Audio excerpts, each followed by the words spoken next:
c'est un film d'abord qui est fait pour la télévision et non pas pour le cinéma, ce qui explique la taille raisonnable de l'écran. J'espère simplement qu'après la bénédiction du pape, ce spectacle recevra la route. Voilà.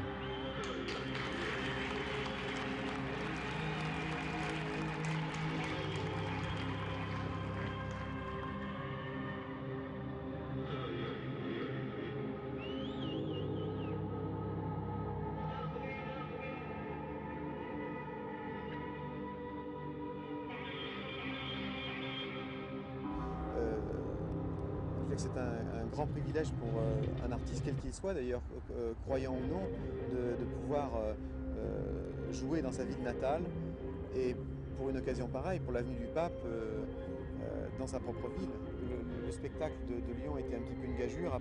Après Houston, c'était quelque chose évidemment complètement différent, bien que après avoir fait un spectacle pour la NASA, de faire un spectacle pour l'avenue du Pape, c'était un petit peu resté près du ciel aussi. Mais ce qui m'intéresse de plus en plus, c'est d'essayer justement de traduire cette espèce de bric-à-brac technologique dans lequel on se trouve aujourd'hui, où on a le Minitel sur une commode Louis XV et on va toujours chercher son pain à bicyclette. Je pense que c'est ça, l'an 2000 pour moi, je pense que ce sera ça. Et sur la scène, finalement, voisinait aussi bien le corps anglais que les synthétiseurs, les trombones ou les chœurs et les ordinateurs, les moniteurs vidéo et les chœurs, les voix. La harpe laser et les vieilles percussions japonaises du XVe siècle. Enfin, je crois qu'aujourd'hui, l'univers sonore, comme l'univers visuel, il est fait justement d'anciens et de nouveaux, d'une certaine sensualité de la technologie avec le côté sacré d'une occasion comme celle-là. Vous avez un grand-père musicien, un père très célèbre qui vit aux États-Unis, qui est musicien. Et est-ce que vous-même, vous n'êtes pas en synthèse? Il se trouve que j'ai peu vécu avec mon père parce que mes parents se sont séparés quand j'avais à l'âge de 5 ans et depuis, comme vous venez de le dire, mon père vit aux États-Unis. Donc j'ai grandi assez loin de son sillage aussi bien professionnel qu'affectif.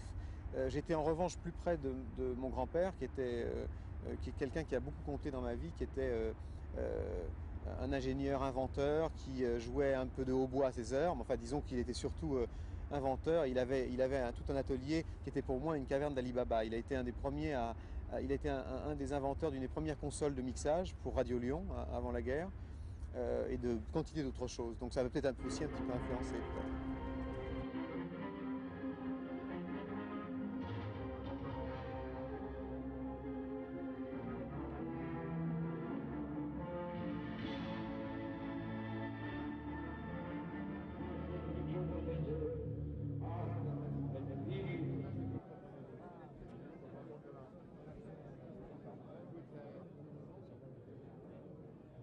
C'est pas de la musique que je fais, il faut bien le dire, mais c'est une musique intéressante, c'est une musique de recherche.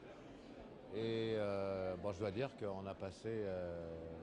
le film est formidable, le spectacle était formidable, on a passé une heure formidable. C'est très intéressant à voir en plus.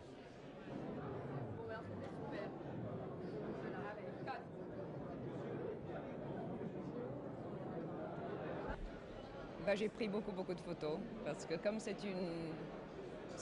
un concert qu'on fait une fois, donc il faut vraiment essayer par tous les moyens de capturer l'image parce que ça existe qu'une nuit.